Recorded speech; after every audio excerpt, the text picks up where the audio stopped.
Привет! Меня зовут Маша Машериша, и сегодня я расскажу вам, как мы с моей подругой Элей пробовали Decodon.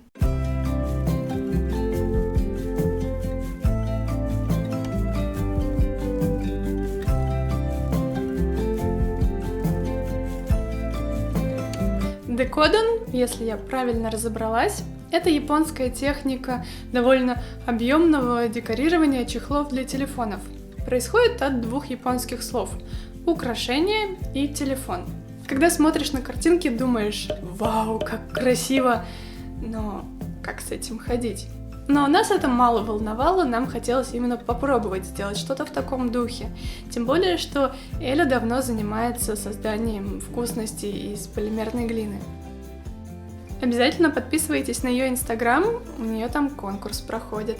Итак, сладости. В принципе, можно покупать уже готовые оттенки глины, но намного интереснее, да и выгоднее смешивать более базовые цвета для достижения именно того оттенка, который вы хотите. В нашем случае для приятного бежевого мы смешали белый и немного коричневого. Делаем шарик, раскатываем его в колбаску и заворачиваем кренделек.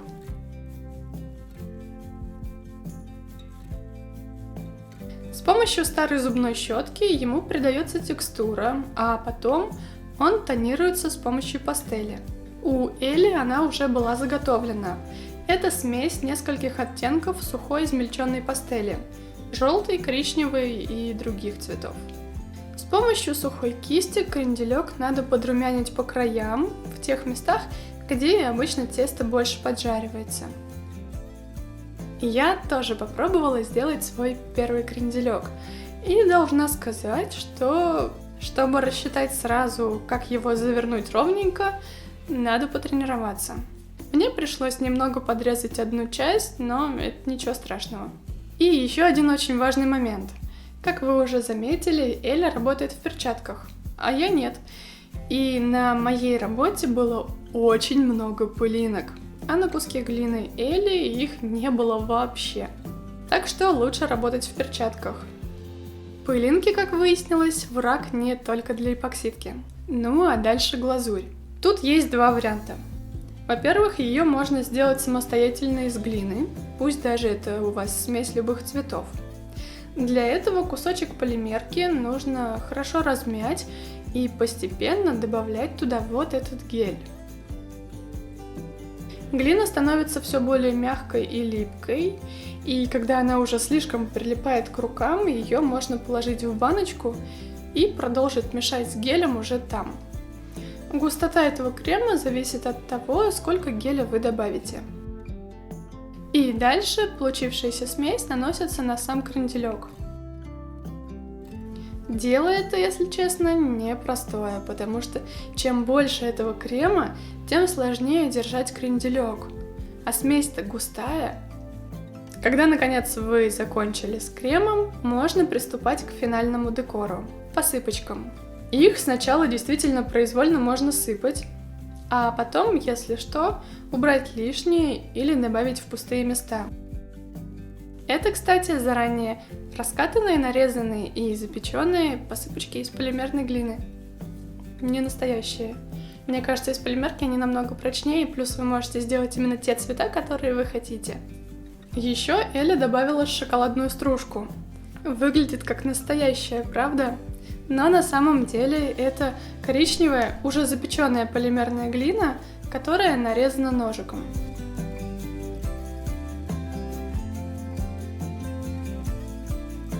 Второй вариант, которым воспользовалась я, это использование покупной глазури. Она более жидкая и при запекании остается глянцевой. Важно, чтобы при нанесении она не стекла, а то останется некрасивый след. Поэтому проще наносить ее по центру, а потом распределять и размазывать туда, куда нужно, уже зубочисткой или каким-то другим инструментом. В этом виде творчества тоже вполне можно использовать декор для ногтей. Например, вот такие звездочки и блесточки. Следующий элемент – печенька. Тут все очень просто, потому что для печенья существует множество силиконовых форм. Из глины делается фигурка, примерно похожая на будущую форму, и потом вот так вот впечатывается в молд. Вмять ее нужно хорошо очень, чтобы отпечатались все мелкие детали. Если есть остатки глины, их можно отрезать до извлечения заготовки. Оп!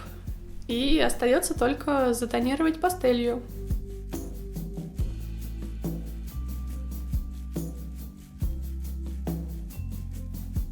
Немного другую печеньку можно сделать без всяких молдов.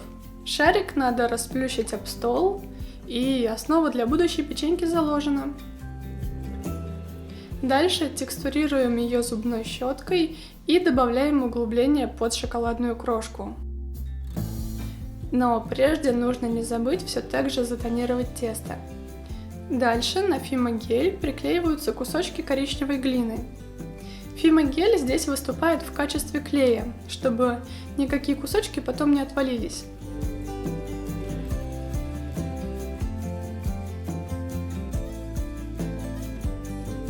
И в завершении поливаем это шоколадом.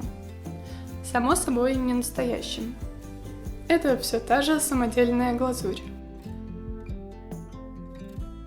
Маленькие маршмеллоу – это всего лишь мягкие цилиндры из белой глины. И, как обычно, моя любимая. Просто пшик-пшик и все. Дальше все заготовки отправляются в духовку согласно инструкции. До моего прихода Эля сделала еще несколько заготовок, которые мы потом использовали для чехла. На этом мастер-классы от Эли закончились, и нам надо было приклеить это все на чехол. Вообще, это делается из силикона, но у Эли был похожий гель, и мы решили его попробовать. Все равно бы я его испытала потом. Но выдавливается он для подобных вещей тяжеловато. Мы еще так растерялись, у нас был всего один чехол, и не очень хотелось ошибаться.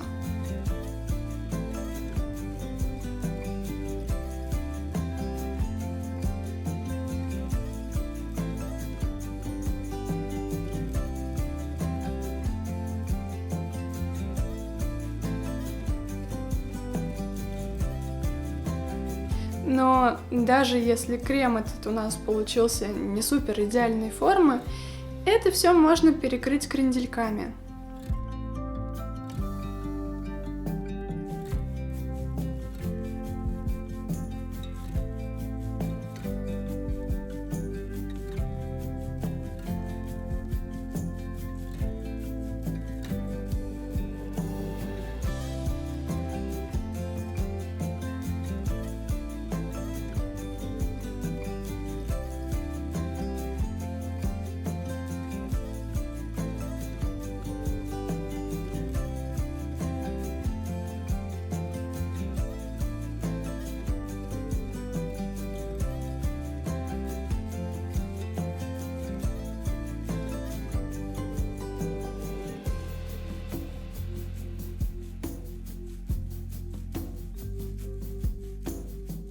Ну и вот что у нас получилось.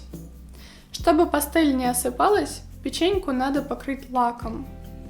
Печеньки матовые, а здесь есть глянцевые элементы, поэтому мне пришлось сочетать два вида лака.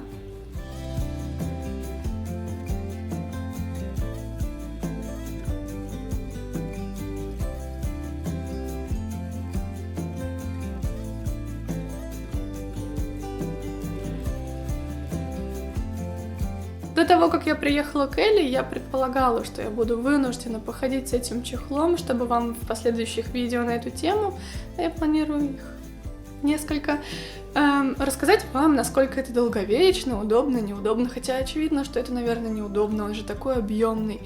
Но он получился у нас таким вкусным, он так классно выглядит, что мне очень хотелось уже с ним походить, и я уже решила, да, я с ним похожу, но потом в определенный момент мне стало жалко, потому что я понимала, что там некоторые блесточки вдруг отвалятся, и этот белый крем может испачкаться и затереться, и мне стало жалко с ним ходить, и, наверное, я повешу его на стену куда-нибудь.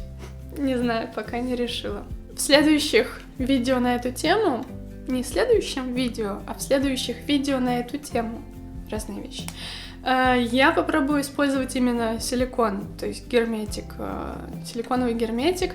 И вот с теми чехлами я точно похожу, потому что там все делаться будет проще, а здесь мне прям жалко эти кренделечки. Вот такие красивые. Обязательно подписывайтесь на Эллен Инстаграм, у нее там еще больше таких вкусных штук. И конкурс сейчас проходит, напомню. Ну а я надеюсь, это видео было для вас интересным и полезным. Я вас вот так вот люблю. Пока.